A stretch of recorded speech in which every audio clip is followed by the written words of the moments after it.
Mahi లోహేంద్ర channel. ఈ రోజు ఈ వీడియోలో సౌత్ ఆఫ్రికా లీగ్ లో 6th మ్యాచ్ అయిన MI Cape Town versus Paarl Royals యొక్క మ్యాచ్ అనాలిసిస్ అండ్ ప్రొడిక్షన్ చూద్దాం. సో ఫస్ట్ గా చూసుకుంటే పాల్ రాయల్స్ యొక్క టీమ్ అనాలిసిస్ చూద్దాం. సో ఈ టీం అయితే చాలా స్ట్రాంగ్ గా ఉంది. అటు ఎక్స్పీరియన్స్, ఇటు ఆల్ రౌండర్స్, ఇటు యంగ్ ప్లేయర్స్ తో కూడా చాలా స్ట్రాంగ్ గా ఉందని చెప్పొచ్చు. ఫస్ట్ బ్యాటింగ్ చూసుకుంటే జాయ్ రూట్ అంటే మన అందరికీ తెలుసు, ఇంగ్లాండ్ ప్లేయర్. సో అతని పర్ఫార్మెన్స్ అయితే చాలా బాగుంటుంది. ఫస్ట్ మెల్లగా స్టార్ట్ చేసిన ఇన్నింగ్ ని లాస్ట్ లో అయితే స్పీడ్ పెంచడం అయితే జరుగుతుంది.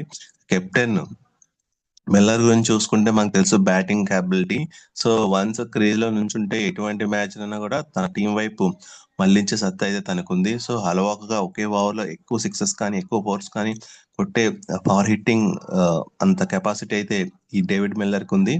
సో తెలుసు మనకి లాస్ట్ వరల్డ్ కప్ లో తెలుసు, T20 వరల్డ్ కప్ లో మనకు తెలుసు అది యొక్క హిట్టింగ్ పవర్. అలాగే ప్రీవియస్ ఐపీఎల్ మ్యాచెస్ లో కానీ ప్రీవియస్ సౌత్ ఆఫ్రికా మ్యాచెస్ లో కానీ మనకి అందరికీ తెలుసు ఎటువంటి బ్యాట్స్మెన్ అతను. దెన్ నెక్స్ట్ ఇంకా అనదర్ బ్యాట్స్మెన్ చూసుకుంటే దినేష్ కార్తిక్, మన ఇండియన్ ప్లేయర్ చూసుకుంటే. సో వన్స్ ఇతను ఫామ్ బట్ షార్ట్ సెలెక్షన్ అయితే చాలా బాగుంటది. సో వన్స్ షార్ట్ సెలెక్ట్ చేశారంటే కంపల్సరీ అది బౌండరీ లైన్ దాటాల్సిందే. సో అటువంటి బ్యాటింగ్ అయితే దినేష్ కార్తిక్ నుంచి మనం ఆశించవచ్చు. సో ఒక క్రీజ్ లో నుంచి ఉంటే అలవోకగా 4లు 6లు కొట్టే సత్తా అయితే దినేష్ కార్తిక్ ఉంది. ఇంకా పెహుల్ క్వేయో మన తెలుసు ఆల్ రౌండర్. సో అటు బ్యాటింగ్ లోని ఇటు బౌలింగ్ లోను కూడా బోత్ సైడ్ మనకి టీమ్ కి అయితే హెల్ప్ చేస్తుంటాడు. సో అవసరమైన టైంలో వికెట్స్ తీస్తుంటారు. అలాగే అవసరమైన టైంలో కావాల్సిన రన్స్ అయితే టీం తరపున చేసే ఛాన్సెస్ అయితే ఉన్నాయి. బ్యాటింగ్ పవర్ హిట్టింగ్ అయితే బాగుంటది. సో ఇక బౌలింగ్ విషయానికి వస్తే ఎంగిడి మనకు అందరికీ తెలుసు. సో స్పీడ్ స్టార్, చాలా ఫాస్ట్ బౌలింగ్ వేస్తాడు. సో అలాగే స్టార్టింగ్ ఓవర్స్ లో, డెత్ ఓవర్స్ లో కూడా టీం కి అయితే సరైన సహకారాన్ని అయితే మనోడు అందిస్తాడు. సో మనందరికీ తెలుసు ఎంగిడి యొక్క బౌలింగ్ స్పీడ్ అవన్నీ తెలుసు. నెక్స్ట్ ఇంకా ఆఫ్ఘనిస్తాన్ స్పిన్నర్ చూసుకుంటే Mujibur Rahman. So spin bowling అయితే చాలా దిట్ట. సో అవతల బ్యాట్స్మెన్ ని లైక్ స్కోర్ చేయకుండా ఇతనైతే కట్టడి చేస్తాడు. సో బౌలింగ్ అయితే చాలా బాగుంది. సో మనందరికీ తెలుసు ఆఫ్ స్పిన్ బౌలింగ్ అయితే వేస్తాడు. సో అటు లైక్ అంటే స్ట్రైక్ రేట్ ఎప్పుడైతే ఇంక్రీజ్ అవుతుందో అటువంటప్పుడు తన బౌలింగ్ టెక్నిక్స్ ని యూజ్ చేసి స్కోర్ ని అయితే కంట్రోల్ చేసే సత్తా అయితే ఇతనికి ఉంది. సో ఇది ఓవరాల్ గా పాల్ రాయల్స్ యొక్క టీమ్ అనాలిసిస్. అండ్ నెక్స్ట్ చూసుకుంటే ఎంఐ కెప్టెన్ టీమ్ అనాలిసిస్ చూసుకుంటే ఇందులో చెప్పుకోవాల్సింది బేసిక్ గా కెప్టెన్ రషీద్ ఖాన్ అంటే తెలుసు అందరికి, ఆఫ్ఘనిస్తాన్ ప్లేయర్. సో అతని బౌలింగ్ కానీ చాలా చూసుకుంటే చాలా ఎక్కువ అని చెప్పొచ్చు బౌలింగ్. సో ఇదే మెయిన్ ప్లస్ పాయింట్ ఈ టీమ్ కి. సో కావాల్సిన టైంలో రషీద్ ఖాన్ బౌలింగ్ వేసి వికెట్లన్నా తీస్తాడు, లేదంటే ఆ ఓవర్ ని కంట్రోల్ చేస్తాడు, స్ట్రైక్ రేట్ ని. సో ఇది బేసిక్ గా రషీద్ ఖాన్ బౌలింగ్ లో మంచి టెక్నిక్. అలాగే అది బ్యాటింగ్ లో కూడా కావాల్సిన టైంలో అంటే లోయర్ ఆర్డర్ లో వచ్చి సో కావాల్సిన పరుగులు అయితే చేస్తాడు. డెత్ ఓవర్స్ లో అయితే బాగా హిట్టింగ్ చేస్తాడు. సో ఇంక చూసుకుంటే హెన్రిక్స్ అండ్ వాండర్సన్ తో and Brevis. So 3 batsmens batting అయితే చాలా మనందరికీ తెలుసు. సో కావాల్సిన టైంలో హిట్టింగ్ కావాలితే హిట్టింగ్, సో స్లో బ్యాటింగ్ కావాలితే స్లో బ్యాటింగ్ చేసే సత్తా అయితే వీళ్ళకుంది.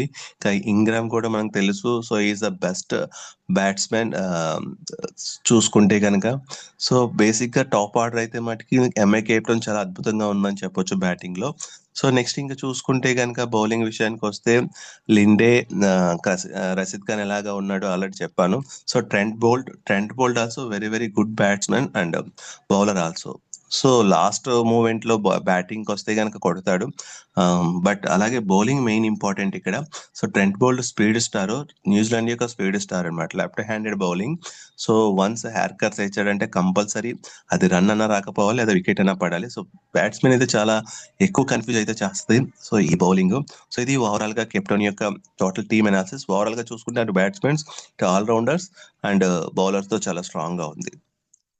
సో ఇంకా స్టాట్స్ చూసుకుంటే ఇది వచ్చి న్యూలాండ్స్ కేప్ టౌన్ సౌత్ ఆఫ్రికాలో జరుగుతుంది. సో నైట్ 9 PM కి అయితే మ్యాచ్ స్టార్ట్ అవుతుంది. సో ఇక టీమ్ యొక్క లాస్ట్ 5 మ్యాచెస్ పర్ఫార్మెన్స్ చూసుకుంటే so MI Cape Town last 5 matches లో 3 మ్యాచెస్ అయితే ఓడిపోయింది, 2 మ్యాచెస్ నెగ్గింది. బట్ పాల్ రాయల్స్ వచ్చి లాస్ట్ 5 మ్యాచెస్ లో ఒక మ్యాచ్ అయితే నెగ్గింది, 4 మ్యాచెస్ అయితే ఓడిపోయింది.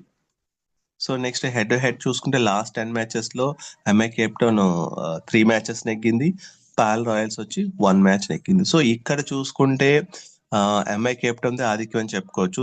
4 మ్యాచెస్ ఆడగా ఈ 2 టీమ్స్ కలిపి, అందులో 3 మ్యాచెస్ ఎంఐ కెప్టెన్ ఆడింది. పాల్ రాయల్స్ ఏమో ఒక మ్యాచ్ నెగ్గింది. సో కాబట్టి పాల్ రాయల్స్ మాక్సిమం వాళ్ళు ప్రతీకారానికి ట్రై చేస్తారు. సో కాబట్టి మాక్సిమం వాళ్ళు మ్యాచ్కి వెళ్ళడానికి ట్రై చేస్తారు. సో ఇంకా పాయింట్స్ టేబుల్ చూసుకుంటే ఎంఐ కెప్టెన్ వచ్చి 2 మ్యాచెస్ లో 1 మ్యాచ్ నెగ్గింది, 1 మ్యాచ్ ఓడిపోయింది, 5 పాయింట్స్ తో ఉంది. పాల్ రాయల్స్ వచ్చి ఒక మ్యాచ్ నెగ్గింది, 2 పాయింట్స్ తో ఉంది. So next team comparison last 10 matches చూసుకుంటే ఎంఐ కెప్టెన్ లాస్ట్ 10 మ్యాచెస్ లో 30% నెగ్గింది, 3 మ్యాచెస్ నెగ్గింది, 157 average score, 248 highest score and lowest score 80. But Paarl Royals వచ్చి 10 మ్యాచెస్ కి 40% అయితే నెగ్గింది. So 149 average score, highest score వచ్చి 173, లోయెస్ట్ స్కోర్ వచ్చి 83. సో ఇంకా వెదర్ రిపోర్ట్ చూసుకుంటే కనుక ఇక్కడ 52% హ్యూమిడిటీ ఛాన్స్ ఉంది, 3% రైన్ వచ్చే ఛాన్స్ ఉంది. అంటే సో ఈ మ్యాచ్ జరగడానికి మనకి ఎటువంటి అడ్డంకులు లేవని చెప్పొచ్చు. ఎందుకంటే రైన్ అన్నది 3% ఛాన్సెస్ అంటే మనం మాక్సిమం రాకపోవచ్చు. ఇక వెన్యూ స్టాట్స్ చూసుకుంటే కనుక టోటల్ 6 మ్యాచెస్ లో ఫస్ట్ బ్యాటింగ్ చేసిన టీం 33% విన్ అయింది, సెకండ్ బ్యాటింగ్ చేసిన టీం 67% విన్ అయింది. సో ఓవరాల్ గా చూసుకుంటే చేజింగ్ చేసిన టీమ్స్ అయితే ఎక్కువ మ్యాచెస్ విన్ అయిందని చెప్పొచ్చు.